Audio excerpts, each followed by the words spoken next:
Hello and welcome to Washington Talk. I'm Eun-jung Cho. South Korean President Moon Jae-in will travel to Washington for a summit with President Trump. In this time of lull in diplomacy with North Korea, will the two leaders be able to find a breakthrough?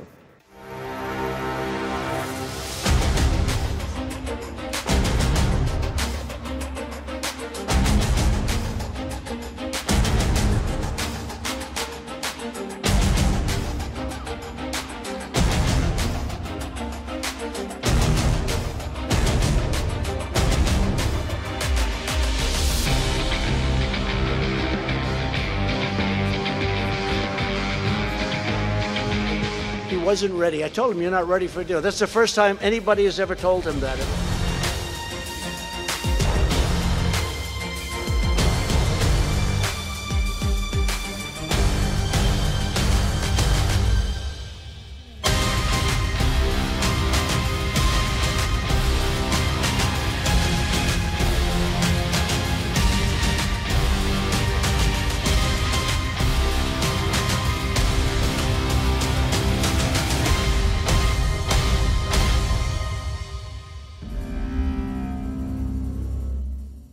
In the studio with me today, Ambassador Kathleen Stephens, President of the Korea Economic Institute of America. She served as the U.S. Ambassador to the Republic of Korea and Principal Deputy Assistant Secretary of State for East Asian and Pacific Affairs. Also joining me, Mr. Scott Snyder, Director of U.S.-Korea Policy Program at the Council on Foreign Relations. His latest book, South Korea at the Crossroads, charts the evolution of South Korean foreign policy and strategic choices. Welcome to the program. Thank you. Thank you. Ambassador, let me begin with you. President Trump called President Moon right after the Hanoi summit on his way to Washington on Air Force One. And President Moon then asked President Trump to meet in person and have in-depth discussions. And now the two leaders are having that summit soon. So what does President Moon want from this meeting, and why is he coming to Washington? Well, I think first and foremost, President Moon is coming to Washington because he and President have set up a pattern of meeting pretty often. I think this is their 7th meeting since each came to office, and they're allies. And this process, in fact, has been a very summit-oriented process, so I think it's not surprising that maybe the pace of summitry, and I actually would welcome it between Seoul and Washington as allies, is also pretty vigorous. But in this case, I think in particular, obviously, with the Hanoi results being disappointing, surprising, incomplete, somewhat worrying, I think. We could talk about the range of reactions, and I'm sure you have with your listeners. I think it was important that President Trump immediately consult with President Moon, I mean, the country most affected, in addition to the United States, by the outcome, and talk about where to go next. I think what's also important to note, just in terms of a diplomatic process, is that it has been, a bit of time since Hanoi, and in that time, there's been a pretty vigorous exchange of views, I think mostly in private, but meetings between senior South Korean and senior American Trump administration officials to talk about what happened and the way forward. So in a way, this preparation, I think, for this meeting in Washington between President Moon and President Trump is the kind of preparation I wish we'd see a little bit more maybe with North Korea. But I think clearly one of the prime things on the agenda, and of course there'll be other things too, we have a big alliance with things like trade and burden sharing and other things, but will be post-Hanoi and where do we go from here? And I'm sure that President Moon wants to keep open the hope that, as I think President Trump said he did, that there is some way forward. Mr. Snyder, what do you think President Moon specifically is aiming for in this meeting? I think President Moon's main objective is to try to keep open the pathway to peaceful denuclearization that he was able to open for the first time following the Pyeongchang Olympics. Now he sees there's some rocks and stones in the road. He's worried that there might be some kind of avalanche that could block that roadway. And so he really wants to keep that pathway open. I think he also wants to show that he can be helpful in facilitating some kind of closing of the gap between the United States and North Korea. And I think he's right to come to Washington first before publicly reaching out to North Korea. I think in the media there's been the suggestion that maybe at some point there would be a special envoy from South Korea to the north. But that envoy can do his job better if it is framed by a solid conversation between Moon and Trump about what the U.S. wants and expects from North Korea. And then if South Korea can find a way to illuminate North Korea's understanding on these issues and share information, then that's a useful role for South Korea to play, and it is a way for President Moon to show that he is still supporting keeping that pathway to peaceful denuclearization an open pathway. But the fact that South Korea didn't have any high-level contact with North Korea before having this summit, how does that make South Korea have anything new to bring to the table to come up with any new solution to suggest to President Trump? Well, I think that South Korea clearly has its own ideas and has watched the process. I wouldn't be surprised if the South Koreans have a read on what North Korea is thinking right now. But really the other piece that we need to see that I think has not yet been fully shown is what does North Korea want? And it'll be interesting to see whether North Korea unveils what it wants in the context of their own Supreme People's Assembly meetings that'll be occurring almost concurrently with the US-ROK summit, or whether we get a better view of what North Korea wants actually following the US-South Korea summit, in which case we have an opportunity to shape the initial message, and North Korea would be responding to that message. So, if I could just add, I mean, I also think it's important and appropriate for President Moon to hear personally from President Trump what he's thinking now, before he begins to take the next steps to shape South Korean policy and how they work together.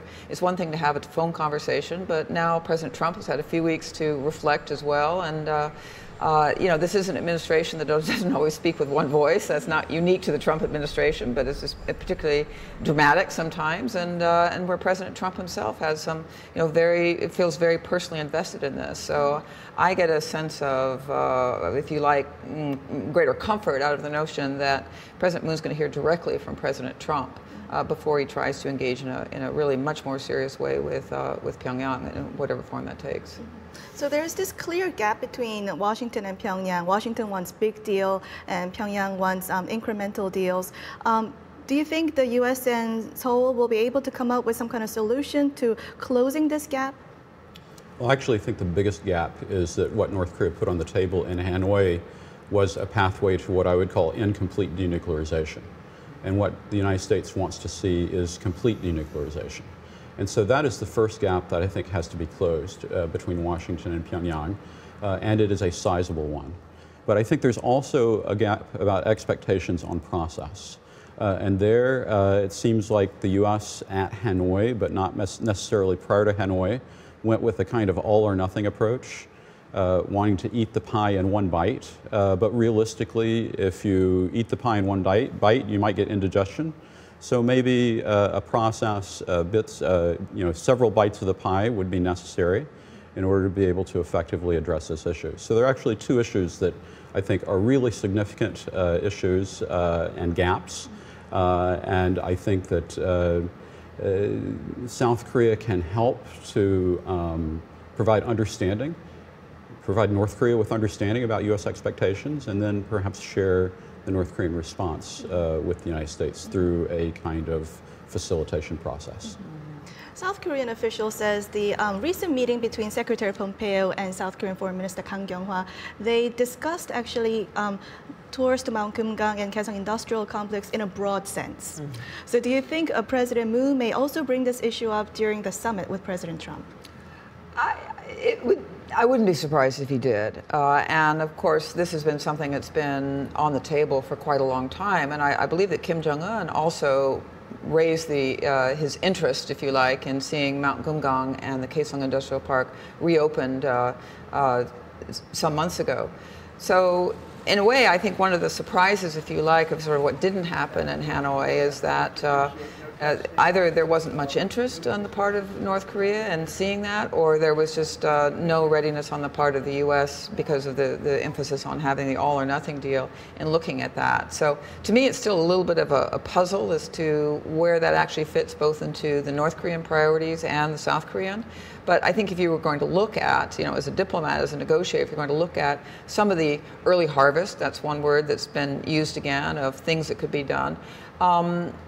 Some kind of inter-Korean step, such as those reopenings, if it came with a bit of learning lessons from the past, finding a way to reopen them while managing and controlling the funds that are paid to the workers there in a way that provides more assurance that that money will not be diverted to other uses, of finding a way to have the kind of carve-out that maintains the important sanctions until there is full denuclearization, but allows this kind of activity.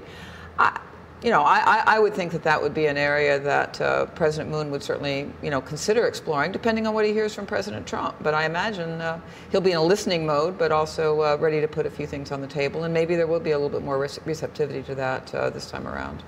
If I could just add to that, President Moon may raise the issue with Trump, but I think that the solution to that problem set lies more in Pyongyang than in Washington. Because at Hanoi, what we saw is the North Koreans going for sanctions removal, not sanctions exemption. And so in order for Kumgang and Kaesong to even be on the table, I think the North Koreans have to adjust their position to one that would accept the idea of exemptions rather than going for a much more ambitious objective of sanctions removal. And Ambassador Stephens, to President Trump, personal relationships are really important. So what do you think of the chemistry between President Trump and President Moon? I think President Moon has worked very hard at the relationship. I think he's done, if I say, quite well at trying to understand and accommodate President Trump's own great interest in Korea, which I think I get the sense that he genuinely, as many Korean people do, the fact that he really has taken this on as a priority. The breakdown of the Hanoi summit raised criticism that President Moon oversold North Korea's intentions to denuclearize. So what are the limits of President Moon's shuttle diplomacy, shuttling between Washington and Pyongyang? I think the limit of the shuttle diplomacy lies with the fact that the U.S. and North Korea now have a relationship with each other. And so, in my view, that really almost removes the risk that President Moon should be accused of overselling any information about North Korean intentions, because it's our job, it's the job of U.S. senior diplomats to go to the source, go to the North Korean side, and confirm what their intent is. And obviously we have a kind of mixed verdict from Hanoi in terms of how the U.S. is processing Kim Jong-un's intent. And I do think that it is worthy of additional conversation on the U.S. side with North Korea. But again, what South Korea can offer there is a better cultural understanding of some aspects of what Kim Jong-un might be thinking that the U.S. might not yet fully see. And that really comes from the fact that when Moon Jae-in and Kim Jong-un meet, for one, they don't have interpreters. They can speak in the same language. And I think that's a tremendous advantage in terms of understanding the mood and the intent around the conversation.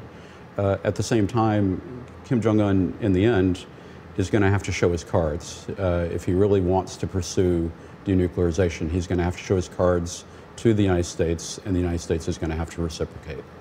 And Mr. Snyder, there are concerns currently that there's a fissure between Washington and Seoul. Do you agree? And if this is the case, how can the two sides mend relationship?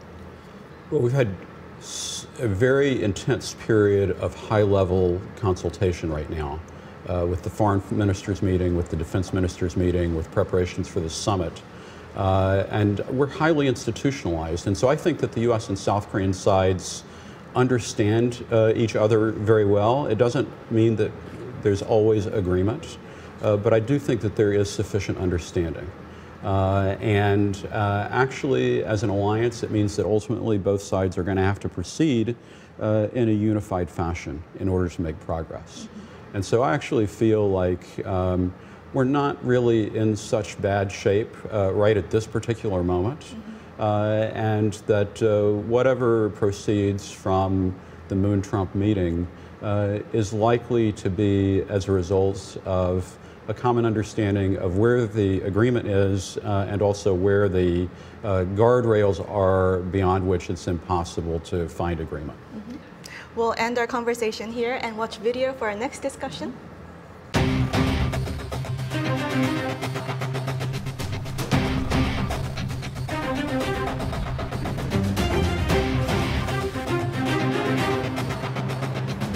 자유조선을 위한 그렇게 뜨거운 정치도 있는 이 임시정부는 인권과 인도주의를 존중하는 국가를 건설하기 위한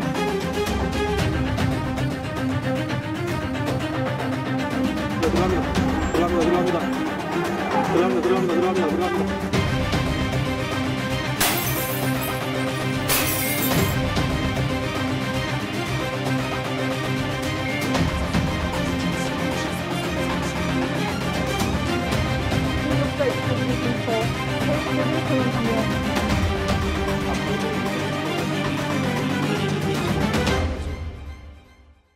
Days before the Hanoi summit, a break-in occurred at North Korea's embassy in Madrid after a Spanish court accused an American, Mexican, and South Korean of the attack. A group called Free Joseon claimed responsibility. South Korea's National Intelligence Service also confirmed the existence of this group, saying that they are a network organization. Now, Mr. Snyder, North Korea belatedly called this a terrorist attack, and there are reports that the group actually shared information with the FBI. So do you think North Korea may use this raid case to pressure Washington in some way if the denuclearization talks don't go well? I can imagine that North Korea might try, but I don't think that there is a basis upon which to credibly make a charge of U.S. government involvement in this action by a newly emerging non-governmental organization network on a North Korean property. It's really going to be, I think, primarily the responsibility of the government of Spain to try to sort through a lot of that. But in terms of the relationship with the U.S. government, even if information fell into the hands of the FBI in some form, there's really no evidence that the U.S. government or intelligence agencies pursued this or would have pursued this type of action in this way. So I don't think that an effort on the North Korean part to raise this issue would be seen as credible on the U.S. side. Mm-hmm. And Ambassador Stephens, so the attack at the embassy happened in broad daylight, and the group also warned to Chairman Kim that unless he stops the forced repatriation of the defectors and closes down the political prison camps, Chairman Kim will face more embarrassment. So these provocative actions and words, do these cause any concerns? Well, I mean, I have to say, as someone who was in diplomatic missions for many years, I think it is a challenge for the international community if embassies and well, we saw it in Turkey as well, if diplomatic residences and facilities are not protected. We have a shared interest in that. And I agree with Scott's comments about I just don't see the hand of the U.S. in this. To me, the kind of interesting point about this is, are we, and it really is a question I don't have the answer to, but I think we should watch for, are we at a point where, I mean, because of some of the changes that have taken place within North Korea in the external environment, of a slight opening of more North Koreans leaving, defecting, being elsewhere as refugees, the growing kind of international activity around issues like human rights, whether or not there will develop a bit of a expatriate, if you like, or defector community that does try to present itself as an alternative power. Obviously, we've seen that in other countries under authoritarian or totalitarian rule. We have not seen it in the case of the DPRK over the years, and it's kind of an interesting question of whether or not that will develop. But I do think in terms of, and I don't speak obviously for any government, in terms of attacking embassies, and certainly North Korean embassies have not always been bastions of all the right practices, but nonetheless that crosses a line which creates some concern, notwithstanding the fact that I obviously share a lot of the concerns that are raised by with respect to human rights, for example, in North Korea. And Mr. Snyder, the defectors told the VOA that they support Free Joseon and that they seem like independence movement during the Japanese colonial rule. So would the actions like Free Joseon, would that pressure Pyongyang regime in any way?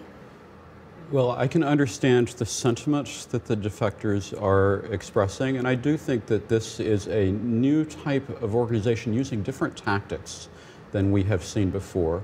And I think that one of the most interesting aspects of the tactics that are being used is that they are really playing on the possibility of paranoia at the leadership level in North Korea, especially about whether this organization can have reach into North Korea in ways that would actually challenge leadership.